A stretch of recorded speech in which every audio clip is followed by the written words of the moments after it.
पहला प्रश्न। भगवान, यजुर्वेद का सूत्र है, व्रतेन दीक्षाम आपनोति, दीक्षा आपनोति दक्षिणाम, दक्षिणा श्रद्धाम आपनोति, श्रद्धया सत्यम आप्यते। अर्थात व्रत से दीक्षा, दीक्षा से दक्षिणा, दक्षिणा से श्रद्धा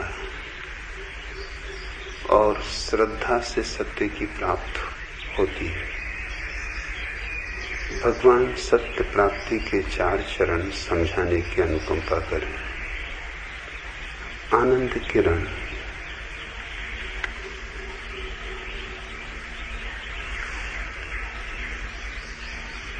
धर्म सदियों से पुरोहितों के षड्यंत्र से पीड़ित रहा है। धर्म के अमृत में पुरोहित ने सब भांति जहर घोला है, मगर ढंग से घोला है, व्यवस्था से, तर्क से, यूं की पहचान में ना आए। ऐसा ही यह सूत्र है। इसे समझना उपयोगी है। व्रतेन दीक्षाम आपनोति, व्रत से दीक्षा।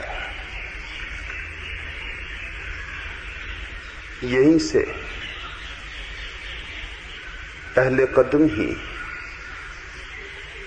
गलत दिशा में शुरू हुआ।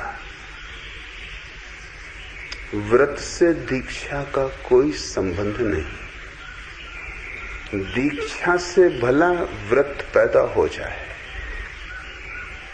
लेकिन व्रत से कैसे दीक्षा पैदा हो सकती है? फिर व्रत कहां से आएगा? व्रत का अर्थ होता है अनुशासित जीवन।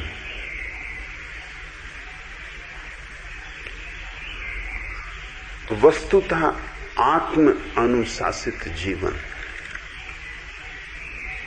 व्रत का अर्थ होता है बोधपूर्वक जीना, मूर्छा से न जीना। व्रत का अर्थ कसम खा के जीना नहीं होता, जैसा कि तुम्हें समझाया गया है, क्योंकि कसमें तो वही लोग खाते हैं जिनमें बोध की कमी। जैसे जो आदमी ये व्रत लेता है कि मैं कभी झूठ न बोलूंगा, वह इस बात की घोषणा कर रहा है कि उसके भीतर झूठ बोलने की आकांक्षा है, प्रबल आकांक्षा है, महत आकांक्षा है, गहरा आकर्षण, डरा है उस आकांक्षा से, भयभीत है अपने ही भीतर बैठे हुए झूठ के आकर्षण से, तो कसम खाता है। कसम खाता है भीड़ के सामने, समाज के सामने, मंदिर में, मस्जिद में, चर्च में, पंडित पुरोहित के समक्ष साक्षी बनाकर, मुनि साधु महात्मा के सामने, ताकि लोगों की आंखें उसके भीतर छिपे हुए झूठ को प्रकट होने से रोक सके। व्रत लिया है, लोगों के सामने लिया है, अब उसके विपरीत चलना समादर खोना हो जाएगा। और समाज व्रती को बहुत सम्मान देता है। सम्मान इसीलिए देता है ताकि वृत्ति सम्मान के आधार से अपने व्रत पर टिका रहे। वो रुस्बत है समाज की। समाज साफ कर देता है कि जब तक व्रती हो तब तक सम्मान है, और जैसे ही व्रत टूटा कि सम्मान अपमान में बदल जाएगा। इस प्रक्रिया को ठीक से समझो। इस तरह का व्रत तो मूलतः अहंकार की ही अभिव्यक्ति है, क्योंकि सम्मान अहंकार का पोषण। जब कोई व्रत लेता है तो समाज में बड़ी प्रशंसा होती। जब कोई त्याग करता है समाज में बड़ा आदर होता है। ये आदर अहंकार के लिए सहारा बन रहा है।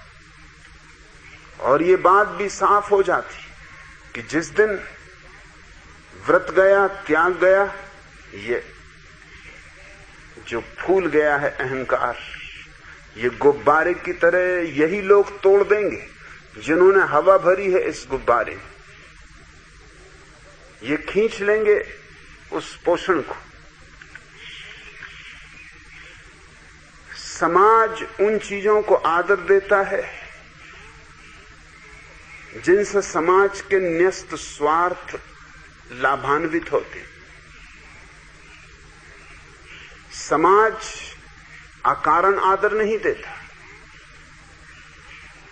समाज के आदर के पीछे भी हेतु है।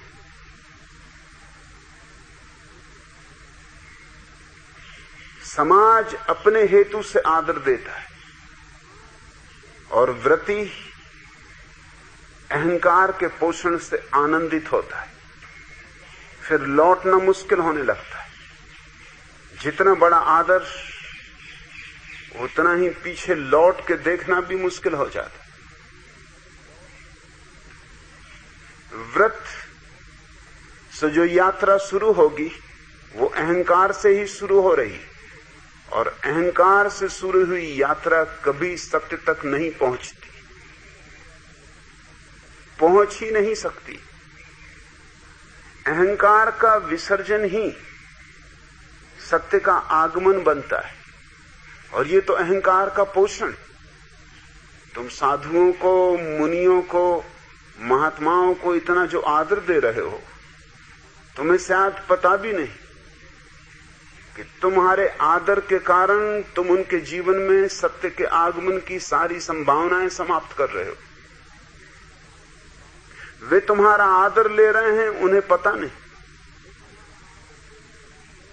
अपने ही हाथों वे उसी शाखा को काट रहे हैं जिस पर बैठे। कोई मूढ़ ही इस षड्यंत्र में फंस सकता है, मगर मूढ़ों की जमात है, मूढ़ों की भीड़ है। व्रत से दीक्षा का कोई संबंध नहीं। फिर दीक्षा का किस बात से संबंध है? आनंद किरण मुझसे पूछते हो तो मैं कहूंगा बोध से दीक्षा। जीवन दुख है जैसा जीवन तुम जीते हो। जीवन अर्थहीन है जैसा जीवन तुम जीते हो। तुम्हारा जीवन एक बोझ है। तुम्हारे जीवन में न कोई काव्य है, न कोई फूल खिलते, न कोई दिया जलता। तुम्हारे जीवन में न कोई संगीत है, न कोई नृत्य, न कभी पैरों में घूंघर बंधते, न ओठों पे बांसुरी। तुम्हारा जीवन एक रेगिस्तान है, एक व्यर्थ की आपाधापी है, एक विक्षिप्त कथा है जिसमें कोई तुक नहीं, संगति नहीं।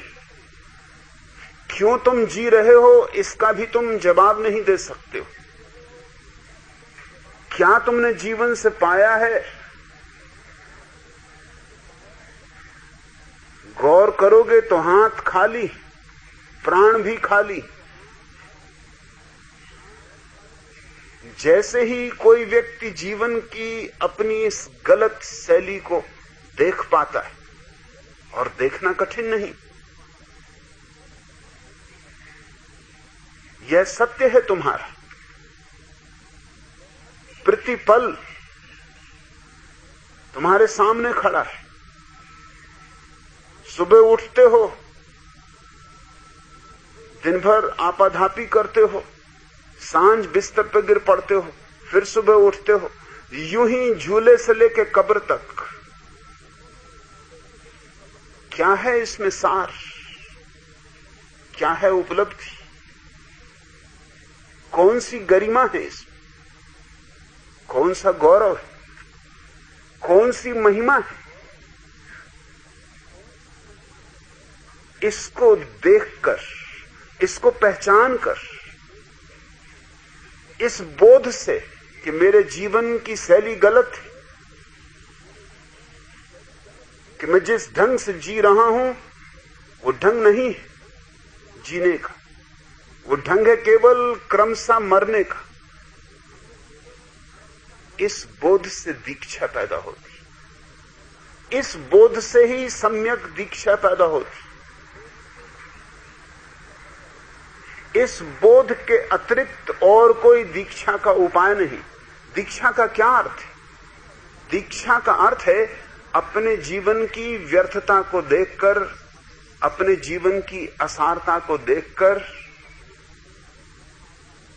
उसकी तलाश, जिसके जीवन में फूल खिले हों और सुगंध,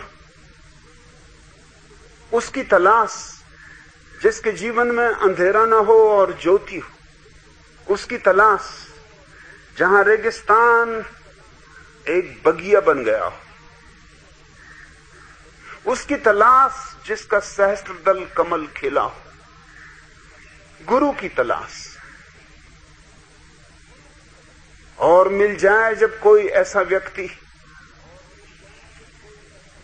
जिसके सामने तुम साफ साफ देख सको कि मैं अमावस की रात हूं और यह पूर्णिमा की रात,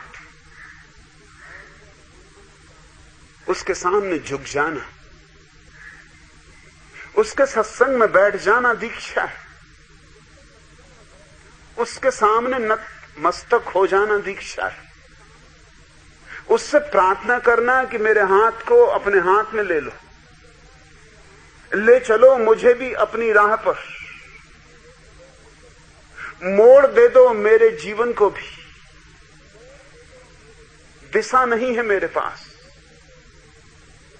मैं भटका हूं, चौराहे पर क्या चुनाव करूं इसकी मेरे पास समझ नहीं, और जो मैंने अब तक चुना है गलत सिद्ध हुआ है, और गलत को ही चुनने की मेरी आदत हो गई।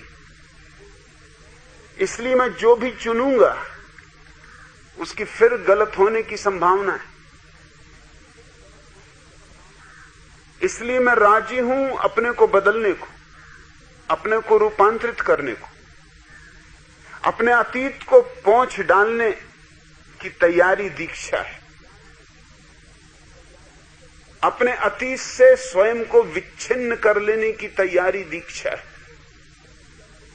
एक नई शुरुआत, एक नया जन्म दीक्षा है। और दीक्षा उसके पास ही घटित हो सकती है जिसके भीतर चेतना का सूर्य उगा हो। उसके संग साथ में ही, उसके पास उठते बैठते ही उसकी आग तुम्हारे भीतर भी आग को प्रज्वलित कर दे सकती है। उसका संगीत तुम्हारी हृदय तंत्री को भी झंकार दे सकता है। यह एक संगीत का, ध्वनि शास्त्र का जाना माना नियम है कि अगर एक खाली कमरे में एक कोने में सितार रख दी जाए और दूसरे कोने में सितार वादक बैठकर दूसरी सितार बजाए, तो जो सितार कोने में रखी है जहां कोई सितार वादक भी नहीं, एक सितार के बजने पर दूसरे सितार के तार भी झनझनाने लगते। जैसे ही कमरे में एक सितार की गूंज भरनी शुरू होती, वह गूंज पर्याप्त है, उसकी अनुगूंज दूसरे सितार में उठनी शुरू हो जाती, उसकी प्रतिध्वनि जगनी शुरू हो जाती। पश्चिम के एक बहुत बड़े मनोवैज्ञानिक कार्ल गुस्ताव जुंग ने इसके लिए एक प्यारा नाम दिया है, एक नए ही नियम का नाम दिया है। विज्ञान में एक नियम स्वीकृत है कार्य कारण का। जैसे 100 डिग्री तक पानी को गर्म करो तो ये कारण, और 100 डिग्री पर पानी भाप बन जाएगा, ये कार्य, ये अपरिहार्य है। जब भी 100 डिग्री तक पानी गर्म होगा, भाप बनेगा ही बनेगा। विज्ञान की सारी खोज कार्य कारण की खोज है। जिस दिन हम कारण को खोज लेते हैं, हम कार्य के भी मालिक हो जाते। कार्ल गुस्ताव जुंग ने कहा कि एक और भी नियम है जो चेतना के जगत में लागू होता है। पदार्थ के जगत में कार्य कारण का नियम सही है, चेतना के जगत में सही नहीं। उसने उसे नाम दिया लॉ ऑफ सिंक्रोनिसिटी, समस्वरता का नियम। एक सितार बजे तो ये कोई कारण नहीं है दूसरे सितार के बजने के लिए, लेकिन दूसरा सितार झनकार देने लगता है। सद्गुरु के पास बैठना उपासना है। उपासना का अर्थ ही यही होता है, पास बैठना, उप आसन। सद्गुरु के पास बैठ के ही उपनिषद पैदा होता है। उपनिषद का भी यही अर्थ होता है, पास बैठना। और उपवास का भी यही अर्थ होता है, सद्गुरु के पास बैठना। उपवास, उपासना, उपनिषद, इनके वे अर्थ नहीं होते जो तुमने समझे। उपवास का अर्थ अनशन नहीं होता। भूखे मरने से क्या संबंध है? भूखे मर के अगर लोग आत्मज्ञान को उपलब्ध होते हों तो दुनिया से भूखे मरते हुए लोगों को समाप्त करना ठीक नहीं। तब तो दीन और दरिद्र और भिखमंगे आत्मज्ञान के ज्यादा करीब।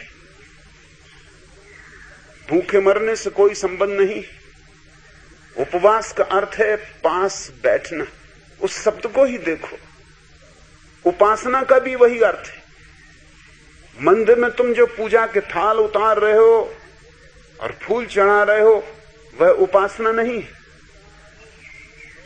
ये पत्थर की मूर्ति, इसके पास क्या खाक बैठोगे? तुम खुद ही पत्थर हो और पत्थर की मूर्ति के पास बैठ बैठ के और पत्थर हो जाओगे। किसी जीवंत संगीत के पास बैठो। मंदिर और मस्जिद और गुरुद्वारे साथ नहीं दे सकते। किसी जीवंत बुद्ध को तलाशो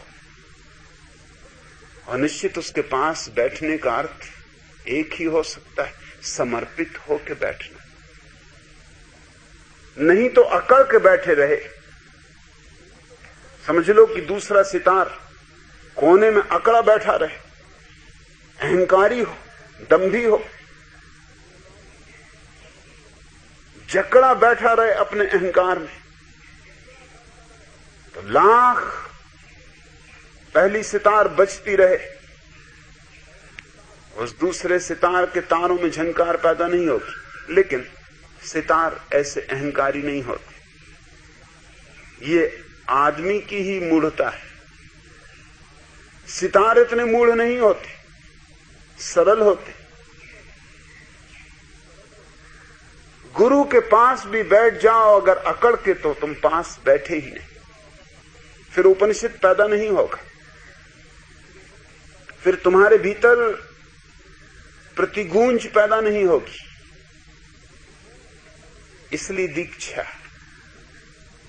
दीक्षा का इतना ही अर्थ है निवेदन कि मुझे स्वीकार कर लो। प्रार्थना कि मेरा हाथ अपने हाथ में ले लो। अनुरोध कि मुझे आज्ञा दो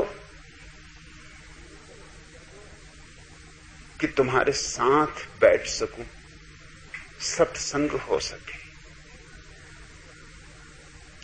बोध से दीक्षा जीवन की व्यर्थता की अनुभूति मूल आधार है सत्य की खोज का। और जब तुम अपने जीवन की व्यर्थता समझ पाते हो, तभी तुम किसी के जीवन की सार्थकता को समझ सकोगे। जब तक तुम कांटों को न पहचान लो, फूलों को पहचानना असंभव है। अगर तुम अंधेरे को ही रोशनी समझते हो, तो क्या तुम रोशनी की तलाश करोगे? क्यों करोगे? इसलिए तथाकथित पंडित और थोथे ज्ञानी कभी दीक्षा को उपलब्ध नहीं होते। उनको तो ये भ्रांति है कि वो जानते ही, पहचानते ही। उन्होंने तो पा ही लिया है, क्योंकि तोतों की तरह वे वेदों के वचन दोहरा सकते हैं। आनंद किरण, अगर तुमने यही यजुर्वेद का सूत्र किसी पंडित से पूछा होता, तो वो कहता, आहा क्या अद्भुत सूत्र है, सारी सत्य की बात आ गई। सूत्र बिल्कुल गलत है। सूत्र किसी थोथे पंडित ने खोजा होगा। ये किसी ज्ञानी, किसी प्रबुद्ध चेतना से निकला हुआ झरना नहीं। हां, किसी नल की टोंटी से निकला होगा।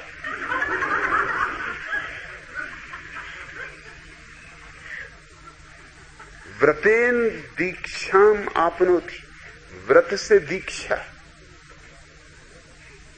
ये तो बैलों को गाड़ी के पीछे बांधना हो। मैं तुमसे कहता हूं दीक्षा से व्रत, बोध से दीक्षा। और जब दीक्षा से व्रत आता है तो व्रत का सौंदर्य ही और। तब व्रत लेना नहीं पड़ता, आता है। और उस भेद को स्मरण में रखना, जो व्रत लिया जाता है थोथा है, दो कौड़ी का है। भूल के कोई व्रत मत लेना।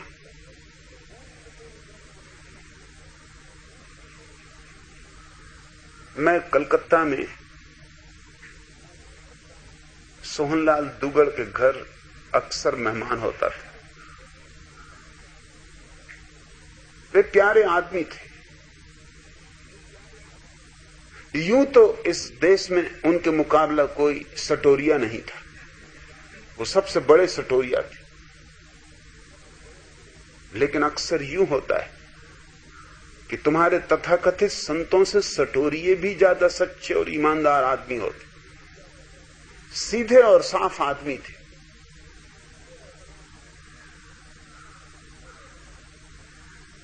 मैं उनके घर पहली बार मेहमान हुआ तो उन्होंने मुझसे कहा,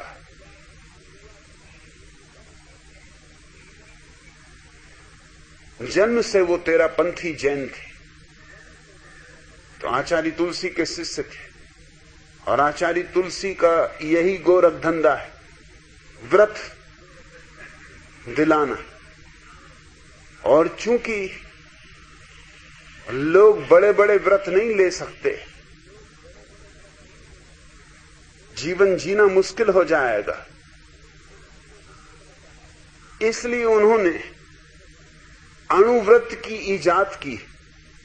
अणुव्रत का अर्थ है छोटा मोटा व्रत जिसको कोई भी साध ले। तो व्रतों को भी उन्होंने बाजार के योग्य बना दिया है।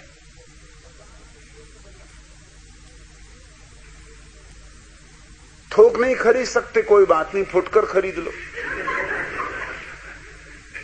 आचार्य तुलसी मारवाड़ी है, चलो पूरा थान नहीं खरीद सकते तो गज भर ही ले लो, गज भर नहीं तो चिंदी ही सही। अरे भागते भूत की लंगोटी ही भली। इस लंगोटी को वो कहते हैं अणुव्रत।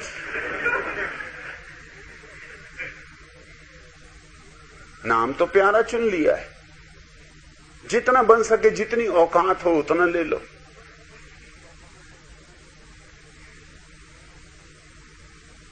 सोहनलाल दुगड़ मुझसे कहे कि मैंने ब्रह्मचरी का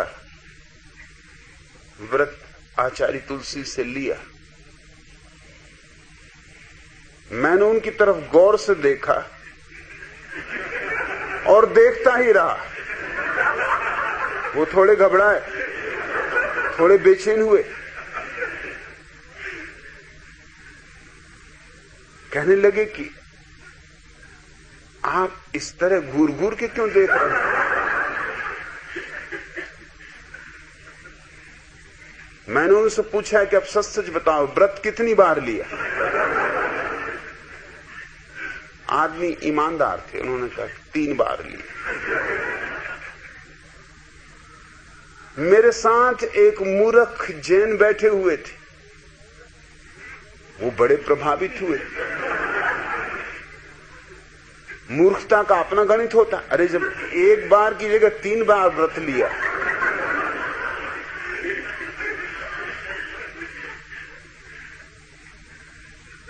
वो तो मुझसे कहने लगे कि मैंने कभी सोचा नहीं था कि सोहनलाल दुगर और ऐसे व्रती। मैंने कहा तुम अपने बुद्धूपन को अपने पास रखो, जरा ये तो सोचो कि ब्रह्मचर्य का व्रत 3 बार कैसे लिया जा सकता है।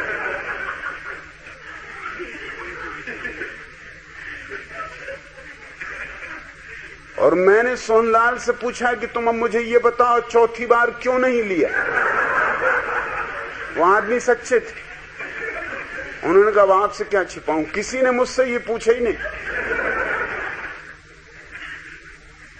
पहले तो किसी ने मुझसे ये नहीं पूछा कितनी बार लिया। ब्रह्मचर्य का व्रत लिया, इतना ही कहता हूं कि लोग आह्लादित हो जाते। आपने पहले तो मुझे घूर के ये पूछा कि मुझे पसीना छूट गया, तो मुझे सच्ची बात कहनी पड़ी कि 3 बार लिया। और अब आप ये पूछते हैं, ये और अजीब बात। मैंने कहा तुम सच सच ही मुझसे कह दो। उन्होंने कहा कि नहीं, 4थी बार नहीं लिया।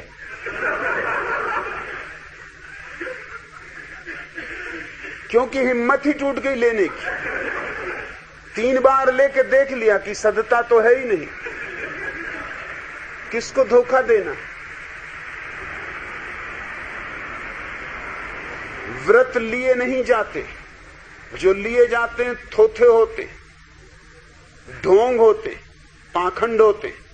क्योंकि लेने का मतलब ही यह है कि तुम अपने विपरीत ले रहे हो, तुम अपने को 2 हिस्सों में तोड़ रहे हो। तुम्हारे भीतर काम वासना भरी है और व्रत तुम ब्रह्मचर्य का ले रहे हो।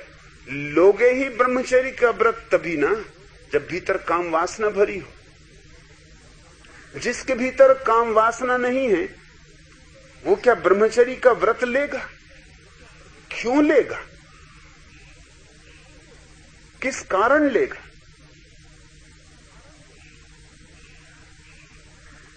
व्रत इस बात का सबूत है कि उससे विपरीत तुम्हारे भीतर की अवस्था है।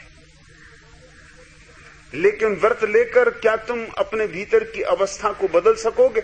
ज्यादा से ज्यादा दबा सकते हो। तुम दोहरे हो जाओ, तुम्हारे दो चेहरे हो जाएंगे, एक दिखाने का मुखौटा और एक जीने का। और तब तुम्हारे भीतर ग्लानि पैदा होगी, अपराध भाव पैदा होगा। और ये सारे धर्मों ने पृथ्वी को ग्लानि और अपराध से भर दिया है।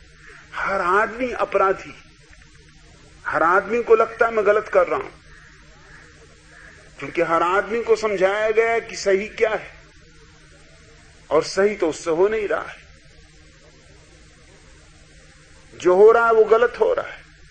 इसमें जो बेईमान है, जो चालबाज है, वो तो अपने ढोंग को साधे रखते, मगर जो सीधे साधे लोग हैं, सरल चित्त, उनकी बड़ी मुश्किल हो जाती। तुम्हारे तथाकथित धर्मों के व्रतों के आग्रह ने दो तरह के लोग पैदा किए हैं, बेईमान और चालबाज और पाखंडी। ये बन जाते हैं तुम्हारे महात्मा, मुनि, साधु, संत। और दूसरे अपराधी लोग, ये सीधे साधे लोग जो नाहक नरक की अग्नि में जलने लगते। या तो तुम पाखंडी पैदा करते हो और या तुम अपराधी पैदा करते हो। ये दोनों बातें विकृत हैं। तुम आदमी को रूपांतरित नहीं करते।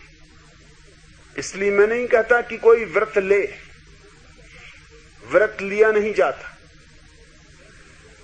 दीक्षा से व्रत फलित होते। जब तुम सद्गुरु के पास बैठते हो, जब धीरे धीरे तुम्हारी हृदय की वीणा बजने लगती, जब धीरे धीरे सद्गुरु का शून्य तुम्हारे भीतर प्रवेश करने लगता है, जब धीरे धीरे उसका गीत तुम्हारी समझ में आने लगता है, तो बिना किसी चेष्टा के, बिना किसी प्रयास के क्रांति शुरू हो जाती। एक चिंगारी और काफी कि तुम्हारे पूरे जीवन में यूं आग लग जाए जैसे जंगल में आग लग जाती। उस आग में जो भी व्यर्थ है सब खाक हो जाता है, और जो सार्थक है निखर के आता है, कुंदन हो जाता है, खालिश सोना बचता है। जो राख होना है वह राख हो जाना चाहिए। जो आंख से गुजर के बच जाए वही सोना है। बस यही कसौटी। सद्गुरु के पास होना, आंख के पास होना है। इसलिए लोग मुर्दा गुरुओं को पूछते, क्योंकि मुर्दा गुरु से क्या डर। मुर्दा गुरु यानी राख। राख को चाहो तो विभूति कहो, चालबाज उसको विभूति कहते। मुर्दा गुरुओं को पूछते। 5000 साल पहले कोई गुरु मर चुका है, पूजा अब तक चल रही। अब 5000 साल में आग तो कहां बची, अंगार कहां बची। अरे राख भी न मालूम कितनी बार बदली जा चुकी होगी। मैंने एक दिन मुल्ला नसरुद्दीन को देखा, छाता लगाए बड़ी शान से चला आ रहा था। मैंने पूछा, नसरुद्दीन छाता बिल्कुल नया है, अभी अभी खरीदा क्या? उसने कहा कि नहीं, 30 साल पुराना। मैंने कहा ये छाता 30 साल पुराना हो के इतना ताजा, इतना नया, यूं लगता अभी अभी कारखाने से तैयार होके आ रहा हो। नसरुद्दीन ने कहा कि नहीं, 30 साल पुराना। खरीदा तो मेरे दादा ने था, फिर मेरे पिता ने भी उपयोग किया, अब मैं उपयोग कर रहा हूं, मगर छाता गजब का, मेरे बच्चे भी उपयोग करेंगे। मैंने कहा इसका राज तो तुम बताओ कि कैसे उपयोग करते हो। तब राज क्या है? राज यह है कि कई दफे बदला जा चुका है। कल ही मस्जिद में फिर बदल गया।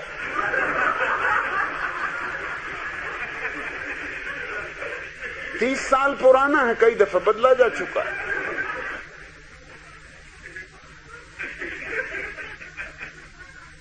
पांच 5000 साल में राख भी कई दफे बदली जा चुकी होगी। लंका में कैंडी का मंदिर, जहां बुद्ध के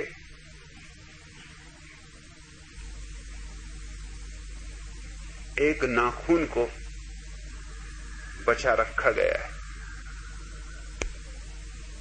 वैज्ञानिकों के हिसाब से वो नाखून आदमी का है ही नहीं। बुद्ध की तो बात छोड़ो, आदमी का भी नहीं, किसी जानवर का है। मगर पूजा जारी, अब भी जारी। कोई वैज्ञानिक राजी नहीं है कि आदमी का नाखून,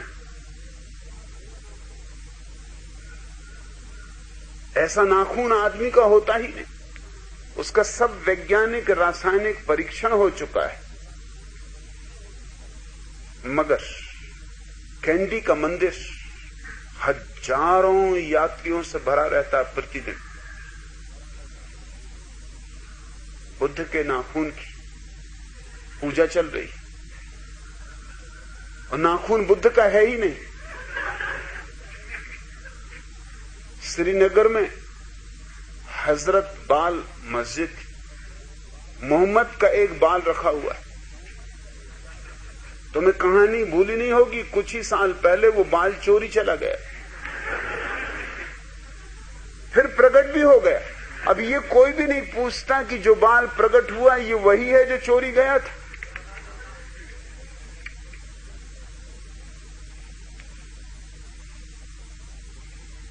चौदह 1400 साल में न मालूम ये बाल कितनी दफा बदला गया हो। अभी अभी 8-10 साल पहले ही बदला गया है। चोरी भी चला गया, दंगे फसाद भी हो गए, हिंदू मुसलमान जूझ भी गए, कत्लेआम भी हो गया, और फिर बाल मिल भी गया। मगर ये राज खोला ही नहीं गया कि ये बाल मिला कैसे, किसके पास मिला, किसने चुराया था।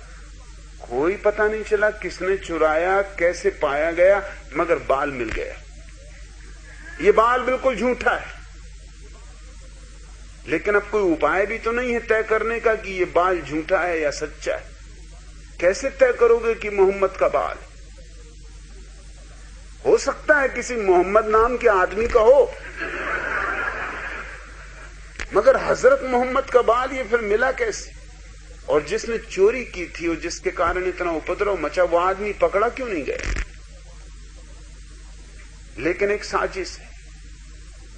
बाल तो होना ही चाहिए, क्योंकि वो मस्जिद और उस मस्जिद के पुजारी इसी बाल के आधार पर जीते।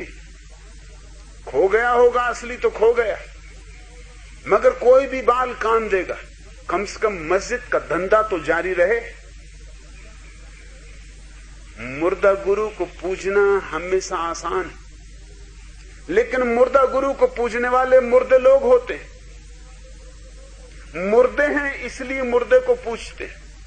तुम्हारी पूजा तुम्हारे संबंध में खबर देती। कृष्ण को पूजो कि मोहम्मद को, कि राम को, कि बुद्ध को, कि कृष्ण महावीर को, किसी न किसी बहाने तुम मुर्दों को पूज रहे हो। मैं तुमसे कहता हूं कि अगर महावीर जिंदा होते तुम उनके पास नहीं जाते, क्योंकि तब खतरा था, तब आग थी। तब तो केवल वही लोग जाएंगे जो जल मिटने को तैयार। परवाने जाएंगे। जब समा जल रही है तब परवाने जाते, जब समा बुझ जाती है तब फिर सब तरह के कीड़े मकोड़े पहुंचने लगते।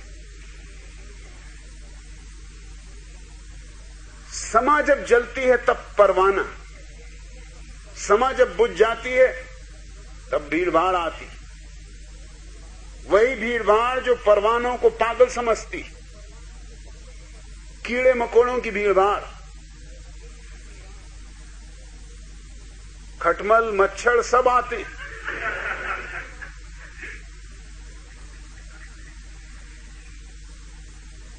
लेकिन परवाने नहीं आते। परवाने तो हमेशा जीवित को तलाशते। मरने की तैयारी चाहिए। पत्थर की मूर्तियां किनने ईजाद की हैं? पत्थरीले लोगों ने, जिनकी आंखें पथरा गई और जिनके हृदय भी पत्थर हो गए। उन्होंने पत्थर की मूर्तियां ईजाद की। उन्होंने पत्थर के मंदिर बना लिए अपने ही अनुरूप, अपने ही हिसाब से, अपनी ही सुविधा के लिए। बोध से दीक्षा और दीक्षा से क्रांति, दीक्षा से फिर तुम्हारे जीवन में रूपांतरण शुरू होता है। बहुत सी बातें गिर जाती, गिरानी नहीं पड़ती, सिर्फ सत्संग से गिर जाती। मौलुंकपुत्त नाम का एक दार्शनिक बुद्ध के पास आया और उसने बुद्ध से पूछा कि मैं बड़े बड़े दार्शनिकों के पास गया हूं। वो खुद भी प्रसिद्ध दार्शनिक था, लेकिन मेरे प्रश्नों का उत्तर कोई भी नहीं दे पाता। क्या आप तैयार हैं मेरे प्रश्नों के उत्तर देने को? बुद्ध ने जो कहा उसने सोचा भी न था, क्योंकि बुद्ध कोई दार्शनिक नहीं है, दृष्टा है। दार्शनिक तो वे लोग हैं जो अंधे हैं और विचार कर रहे हैं प्रकाश के संबंध में। दृष्टा वह है जिसकी आंख खुली, जो प्रकाश को देख रहा है, विचार नहीं कर रहा है। दार्शनिक होते हैं विचारक, दृष्टा होता है निर्विचार।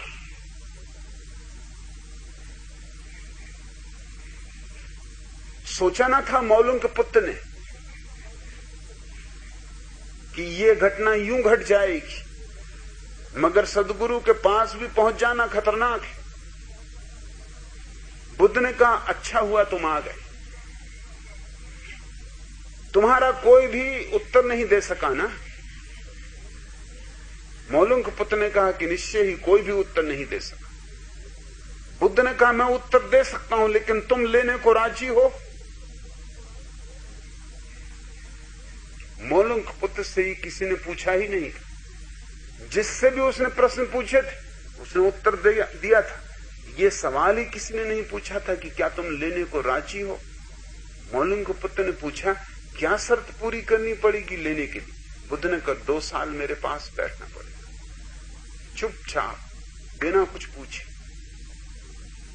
बस बैठना पड़ेगा, कुछ भी नहीं करना। बैठते बैठते शांत होते जाओ। 2 साल बाद जब तुम्हारा चित्त बिल्कुल शांत हो गया हो, पूछ लेना जो पूछना है, और मैं वादा करता हूं कि हर प्रश्न का उत्तर दूंगा, और आश्वासन दिलाता हूं कि तुम्हारे सारे प्रश्न हल हो जाएंगे। समाधान का मैं तुम्हें वायदा करता हूं, लेकिन इतनी तैयारी तुम्हें दिखानी पड़ेगी, मुफ्त नहीं हो सकती ये बात।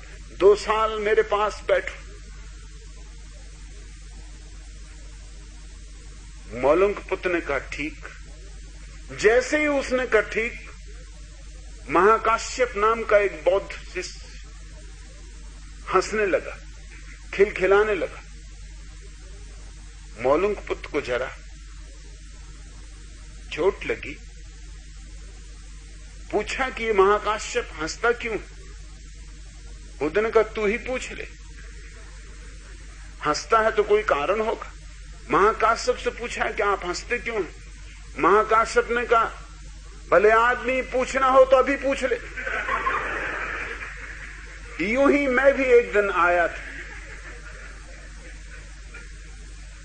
और यूं ही चुप बैठे बैठे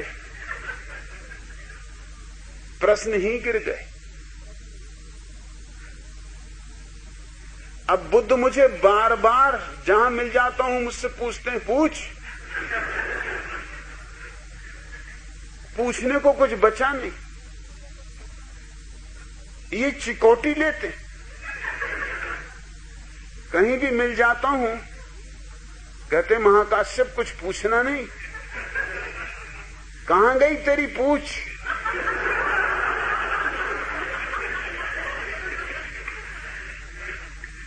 तो महाकाश्यप ने कहा इसलिए मैं हंसता हूं कि ये फिर हुआ जा रहा है धोखा। तू बातों में ना, पूछना हो पूछ ही ले, मैं भी जरा सुन लूं कि क्या उत्तर देते।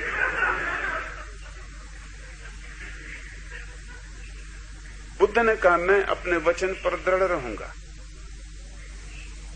मगर पूछना तो 2 ही साल बाद। 2 साल बीत गए और ठीक 2 साल बाद बुद्ध ने मौलुंग पुत्र को कहा कि अब तू खड़ा हो जा और पूछ ले। वो खिलखिला के हंसा।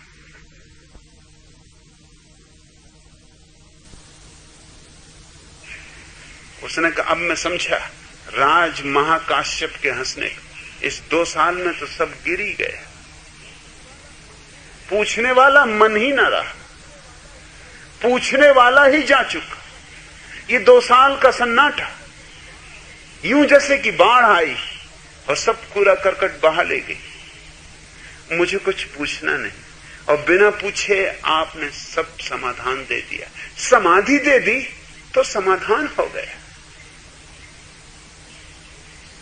सद्गुरु के पास बैठकर क्रांति घटती, जीवन रूपांतरित होता।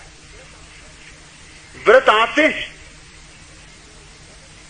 लिए नहीं जाते, गलत छूट जाता है, सही जीवन का उपक्रम हो जाता है। सत्संग में मृत्यु भी घटती है क्योंकि अतीत तुम्हारा मर जाता है और पुनरुज्जीवन भी उपलब्ध होता है। इसलिए मैं यजुर्वेद के सूत्र से राजी नहीं हो सकता। व्रतेन दीक्षाम आपनोति, व्रत से दीक्षा नहीं, बिल्कुल नहीं। दीक्षा से व्रत, और व्रत भी मेरा अर्थ ध्यान में रखना, लिया हुआ नहीं, कसम खाया हुआ नहीं, सहज स्वस्फूर्त। दूसरा सूत्र है दीक्षा आपनोति दक्षिणाम। तब तुम समझ सकते हो कि पुरोहित किस चालबाजी से भीतर आ रहा है। दीक्षा से दक्षिणा, दक्षिणा का क्या संबंध? ये दक्षिणा कहां से आ गई? मगर पुरोहित अपना हिसाब तो रखेगा ही, अपना इंतजाम तो रखेगा ही। दीक्षा आपनोति दक्षिणा, दीक्षा जब होगी तो फिर दक्षिणा देनी होगी। फिर पुरोहित को कुछ देना पड़ेगा। सद्गुरु दक्षिणा नहीं मांगता। सद्गुरु कुछ भी नहीं मांगता। सद्गुरु तो इतना ही कहता है तुम चुप हो जाओ, मौन हो जाओ।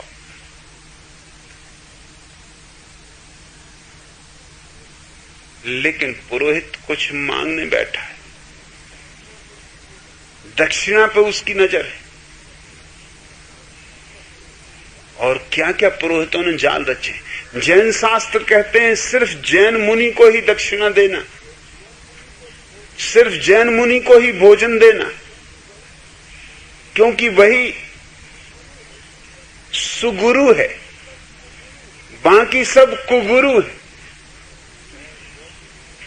और बौद्ध भिक्षु कहते हैं कि सिर्फ बौद्ध भिक्षु को ही दक्षिणा और दान, वस्त्र, भोजन, वर्षा में आवास, सिर्फ बौद्ध भिक्षु को, क्योंकि वही एकमात्र सुगुरु है, बाकी तो सब कुगुरु है। और ब्राह्मण कहते हैं ब्राह्मण को दक्षिणा और ब्राह्मण को दान। ब्राह्मण के दान की महिमा से शास्त्र भरे पड़े। दान देना तो ब्राह्मण को, तो ही फल मिलेगा स्वर्ग में। कोई शास्त्र नहीं कहता कि शूद्र को दान देना, कि शूद्र को दक्षिणा देना। शूद्र की तो छाया भी पड़ जाए तो तुम भ्रष्ट हो जाओगे। ब्राह्मण को देना, शूद्र चाहे सच्चरित्र ही क्यों न हो तो भी पात्र नहीं है, और ब्राह्मण अगर दुष्चरित्र भी हो तो भी पात्र है। ये जालसाजियां तुम देखते हो, ये बेईमानियां तुम देखते हो। यजुर्वेद के इस सूत्र में भी वही बात घुस गई। दीक्षा आपनोति दक्षिणा, और दीक्षा से दक्षिणा। दीक्षा से दक्षिणा का कोई भी संबंध नहीं। सद्गुरु कुछ भी नहीं मांगता, सद्गुरु देता है। मांगेगा क्या? तुम्हारे पास है क्या जो तुम सद्गुरु को दे सकते हो?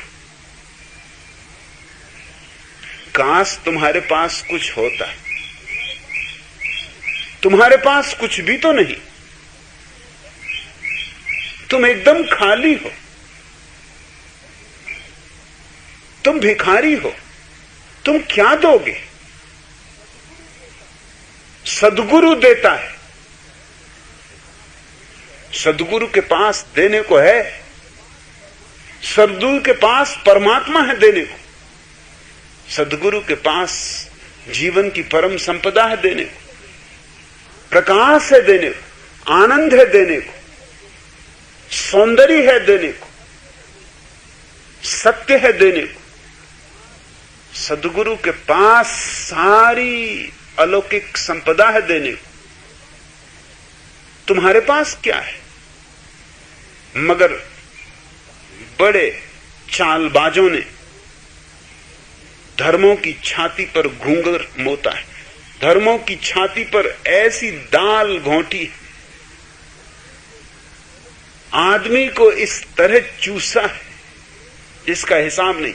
एक तरफ तो कहते हैं कि धन मिट्टी है, और दूसरी तरफ कहते हैं कि ब्राह्मण को धन दान दो। शर्म नहीं आती? मिट्टी दान कोई देगा? अच्छी ये बात हुई? यही समझाते हैं कि धन मिट्टी है, समझाते इसीलिए। अरे क्या पकड़ रहा है? मिट्टी को छोड़, दान दे। और यहां दान देगा तो वहां परलोक में करोड़ गुना पाएगा। मिट्टी दोगे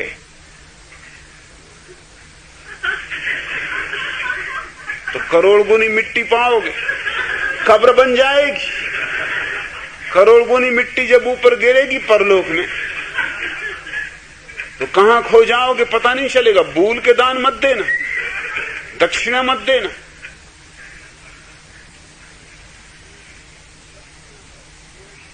दक्षिणा का कोई संबंध दीक्षा से नहीं।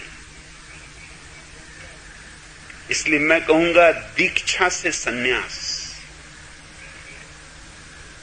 सन्यास का अर्थ होता है जीवन को सम्यक ढंग से जीने की कला,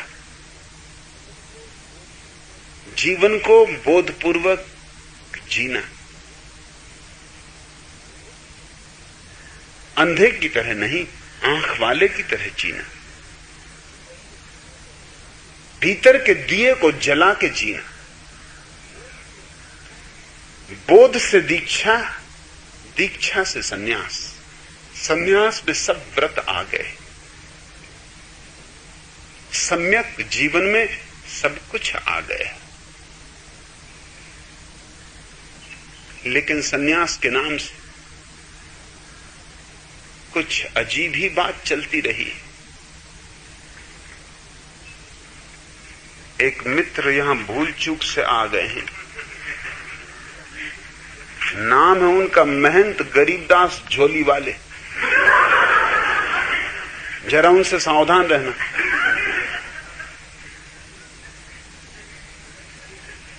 क्योंकि झोली लिए हुए और गरीबदास दक्षिणा लेकर रहेंगे। उन्होंने पूछा है, सन्यास की पवित्रता सदियों से इस महान देश भारत में सुरक्षित रही, पर न जाने क्यों आप और आपके सन्यासी सन्यास की पवित्रता को नष्ट करने में लगे। इससे आप लोगों को क्या मिल जाएगा? क्या इस पवित्र सन्यास का कुछ भी योगदान नहीं रहा, ऐसा आप लोग सोचते हैं? स्पष्ट करने का आपसे अनुरोध। सन्यास के नाम से जो धोखा और पाखंड इस देश में चला है, पवित्रता से उसका कोई भी संबंध नहीं, पाखंड से संबंध है। सन्यास के नाम से सिखाया क्या है सदियों से तुमने? यही सिखाया है कि जीवन को छोड़ के भागो, भगोड़ापन सिखाया है, पलायनवाद सिखाया है। युद्ध से कोई भाग जाता है तो हम उसको कायर कहते, और जीवन के युद्ध से जो भाग जाता है उसको तुम महात्मा कहते। शर्म भी नहीं आती महात्मा कहते।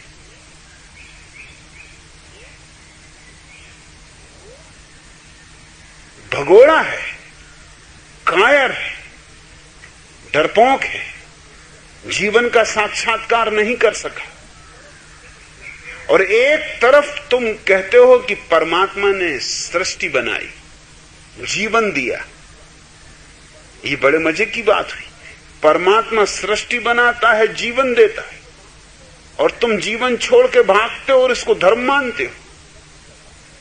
तो परमात्मा गलती कर रहा है, तुम सुधार कर रहे हो परमात्मा की गलती में। अगर परमात्मा में थोड़ी भी अकल हो तो उसे जीवन को बनाना बंद कर देना चाहिए। जिस जीवन को छोड़ना पड़ता है, जो जीवन केवल छोड़ने योग्य है, ये परमात्मा विक्षिप्त है क्या? क्यों इस जीवन को बनाया चला जाता? क्यों नए बच्चे पैदा किए चला जाता? क्यों नए बीज और नए अंकुर? क्यों नए तारे और नए सूरज? महात्मा ज्यादा समझदार हैं परमात्मा से। अगर इन महात्माओं को परमात्मा मिल जाए तो उसका गला घोंट दें, मगर इनको मिलता ही नहीं, इनको मिल सकता ही नहीं, क्योंकि जिन्होंने परमात्मा के जीवन को इंकार कर दिया, जो जीवन को छोड़ के भाग गए, वो परमात्मा को पाएंगे कहां? परमात्मा जीवन में छिपा है। परमात्मा जीवन ही है। जीवन और परमात्मा पर्यायवाची। गरीबदास, तुम कहते हो सन्यास की पवित्रता। किस सन्यास की तुम बातें कर रहे हो? कौन सी पवित्रता तुम्हारे सन्यास में रही? भगोड़ेपन को पवित्रता कहते हो? कमजोरों नपुंसकों को पवित्रता का नाम देते हो? जो जीवन की चुनौती को झेल ना सके, जिनमें बुद्धि ना थी जीवन की चुनौती को झेलने की, जो भागे, जो छिप रहे गुफाओं में। परमात्मा ने गलती की जो इनको आदमी बनाया। चमगादड़ बनाना था।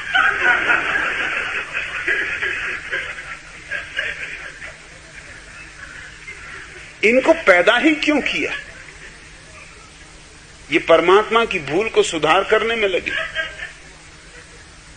और जो आदमी भागता है वो सिर्फ अपने भय को जाहिर कर रहा है। वो जानता है कि अगर जीवन में मैं रहा तो मैं अपने पर काबू न रख सकूंगा।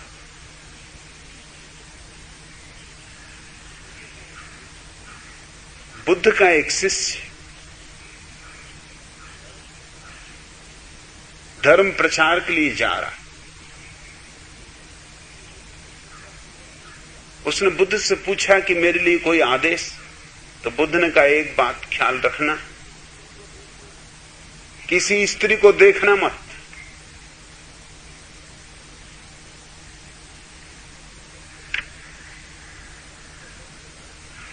किस बात का डर है? किस बात का भय है?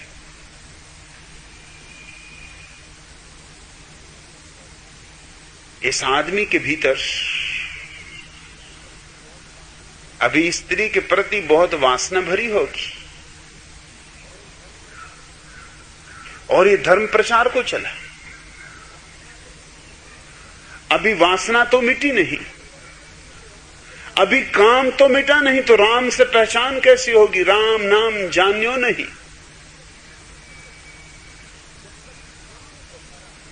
जब तक काम से भरा है तब तक राम को कोई जान सका है? अब बुद्ध का यह कहना कि स्त्री को मत देखना, इससे क्या फर्क पड़ेगा? क्या तुम सोचते हो कि आंख बंद करके स्त्री के पास से निकल जाओगे तो स्त्री दिखाई नहीं पड़ेगी? आंख बंद करके स्त्री और भी सुंदर मालूम होती है। आंख बंद करके स्त्री को देखने का मजा ही और है।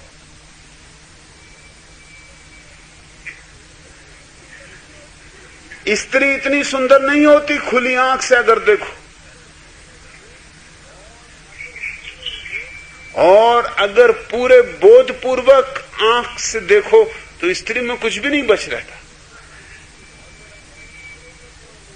और जरा एक्सरे अगर तुम्हारी आंख में हो, जो कि ध्यानी की आंख में होता ही,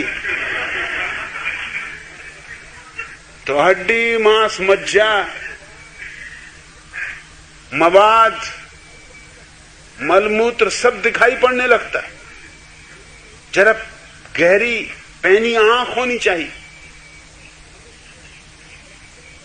मगर ये कोई स्त्री में ही नहीं, तुम में भी यही भरा हुआ, सब में यही भरा हुआ। पैनी आंख हो तो सब जगह यही दिखाई पड़े। इसमें घबराने की क्या जरूरत है? अब समझ लो कि कोई तुमसे कहे कि भैया जा तो रहे हो रास्ते पर, लेकिन म्युनिसिपल कमेटी की कूड़ा कचरा मलमूत्र से भरी गाड़ी अगर निकले तो देखना मत। इसका मतलब क्या होगा? इसका मतलब यही होगा कि तुम मुरारजी देसाई हो। अगर मलमूत्र दिखाई पड़ा तो फिर तुम अपने पर काबू न रख सकोगे।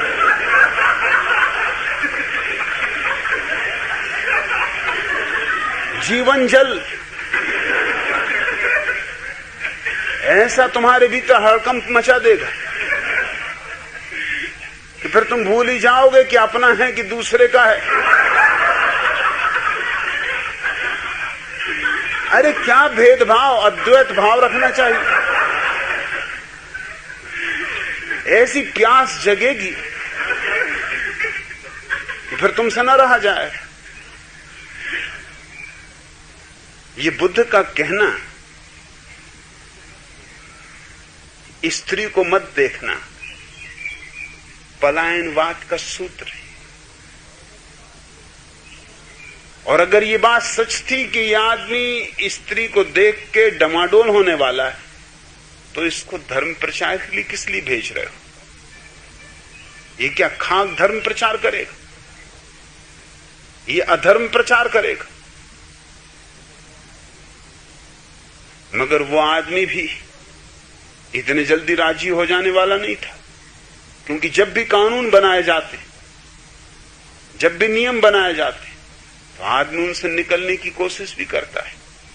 आदमी होशियार है, आदमी बड़ा होशियार है, जिसका हिसाब लगाना मुश्किल है। और जब तुम किसी चीज को दबाते हो तो वो दबी हुई चीज कहीं से निकलने की कोशिश करती। उसने पूछा, उस भिक्षु ने पूछा कि भंते आप ठीक कहते, मगर कभी ऐसी भी स्थिति आ सकती कि स्त्री को देखना ही पड़े। ऐसी दुर्घटना घट सकती है।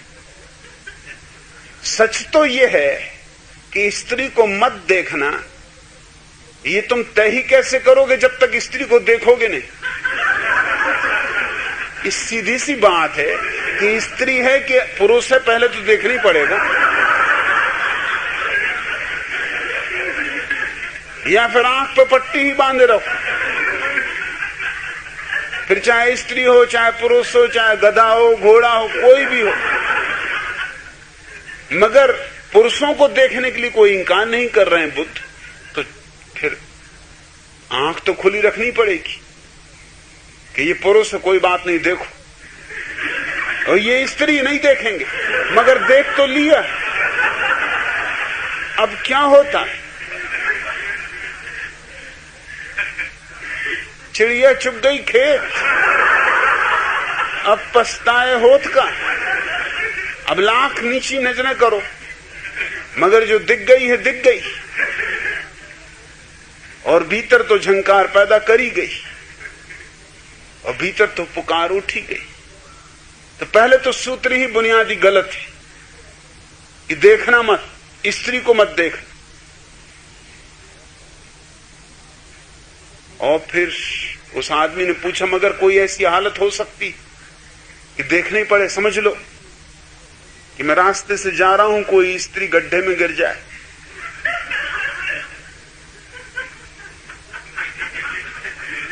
तो इतना तो मुझे करना ही चाहिए कि 4 आदमियों को पुकार दूं कि भाई ये स्त्री गिर गई, इसको निकालो। बुद्ध ने कहा ऐसी विशेष अवस्थाओं में देखने में कोई हर्ज नहीं। अब ये विशेष अवस्थाएं कौन तय करेगा? ये तो ये आदमी ही तय करेगा कि कौन सी विशेष अवस्था है। तो बुद्ध ने कहा अगर देखना भी पड़े तो कोई बात नहीं, देख लेना, मगर छूना मत।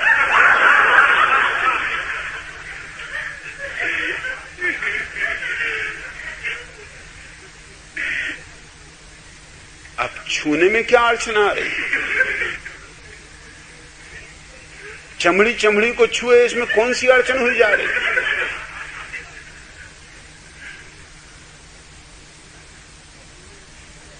छूना मत। अभी उन्होंने दूसरा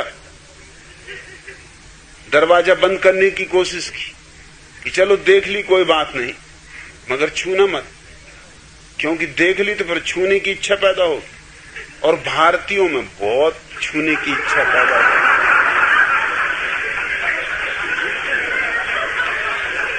स्त्री देखी कि छूने की इच्छा पैदा हो।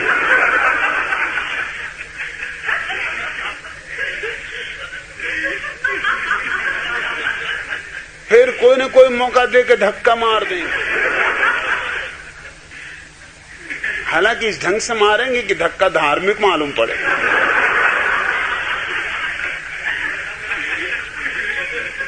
यूं मारेंगे कि जैसे अनायास लग गया,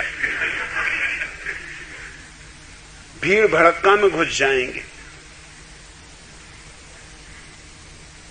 जहां की धक्का मारना आसान हो। चोटी ले देंगे, क्या क्या धार्मिक लोगों ने भी क्या क्या चीजें खोजी। अब ये भी धार्मिक आविष्कार समझो। स्त्री चली जा रही, उसको चोटी लेना, अगर पास से न छू सकेंगे तो कंकड़ी मार देंगे। अरे लोग चुंबन तक फेंक के मारते, कंकड़ का क्या है? दूर से ही सीटी मार देते, उतने में ही प्रसन्न हो जाते। ये तुम्हारे तथाकथित पवित्र सन्यास का परिणाम है। बुद्ध ने कहा छूना मत, मगर वो आदमी भी पक्का था। उसने कहा कि बनते आप कहते तो ठीक ही कहते हैं, मगर कभी ऐसा भी अवसर आ सकता है कि छूना पड़े। फिर जैसे कि सामने ही स्त्री गिर पड़ जाए, कोई आसपास हो ही ना, उठाना पड़े। आप ही ने समझाया, दया भाव, करुणा, सेवा। स्त्री सामने पड़ी हो, घुटना टूट गया हो, तो क्या बच के निकल जाना चाहिए? ये तो करुणा के विपरीत होगा। तुम देखते हो आदमी को कैसी तरकीबें खोजने की, हर कानून से तरकीब तो निकालनी ही पड़ती, क्योंकि कानून आंतरिक तो है नहीं, ऊपर से कोई थोप रहा है। ये बुद्ध थोप रहे हैं, वो बेचारा अपना बचाव कर रहा है, रास्ता निकाल रहा है कि ठीक है। आप कहते हैं तो ठीक है, मगर छूना पड़े किसी मजबूरी में। बुद्ध ने कहा कि चलो कोई बात नहीं, अगर छूना भी पड़े तो छू लेना, मगर होश रखना।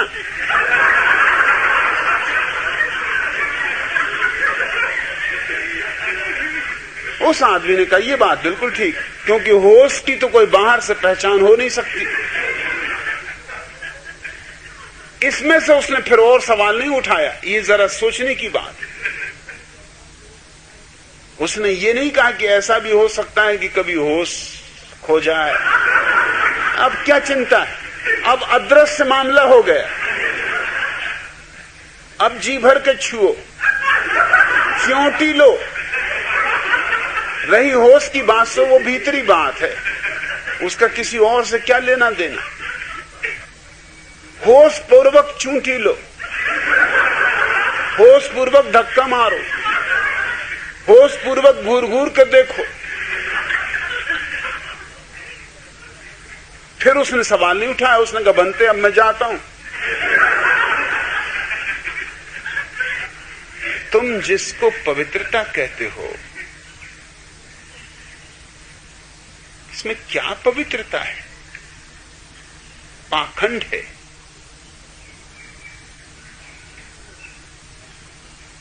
आदमियों को मिथ्या होना सिखाया गया है। और तुम ये भी कहते हो कि सदियों से इस महान देश भारत में क्या खाक महान है। सभी देशों को ये भ्रांति है जो तुमको है। तुम सोचते हो, चीन सोचता है कि तुम महान हो और चीन महान नहीं। चीन महान देश। तुम सोचते हो कि कोई और दूसरे देश, इंग्लैंड या जर्मनी या जापान सोचते हैं कि तुम महान हो और वो महान नहीं। हर देश को ये भ्रांति है, ये मूढ़ता, ये अहंकार सभी देशों को है।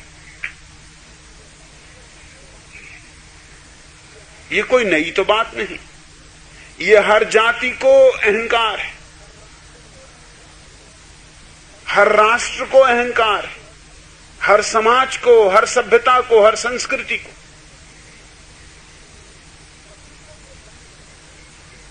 सभी को ये दंभ है कि हम महान। जरा गौर से देखो, जब हम कहते हैं हम महान, तो वस्तुतः तुम क्या कह रहे हो? तुम ये कह रहे हो कि मैं जिस देश में पैदा हुआ हूं,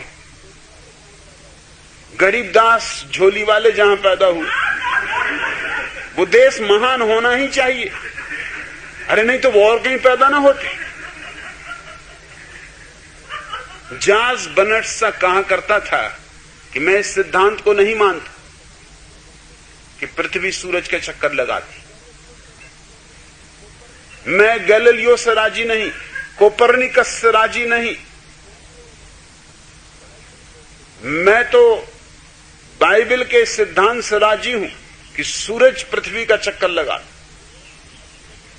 लोगों ने कहा कि आप हद कर रहे हैं, अब तो ये सिद्ध हो चुका है, अब तो खुद पोप भी हिम्मत नहीं कर सकता कहने की कि सूरज पृथ्वी का चक्कर लगाता है। अब तो ये सब तरह से प्रमाणित हो चुका है कि पृथ्वी चक्कर लगाती। बर्नार्ड शॉ ने कहा कि मुझे प्रमाण से क्या लेना देना, सवाल यह है कि मैं पृथ्वी पर पैदा हुआ हूं, मेरी पृथ्वी सूरज का चक्कर नहीं लगा सकती। सूरज को ही पृथ्वी का चक्कर लगाना हो। बर्नार्ड शॉ जहां पैदा हुआ है, ये वो मजाक कर रहा है वो मजाक कर रहा है गरीबदास झोली वाले से।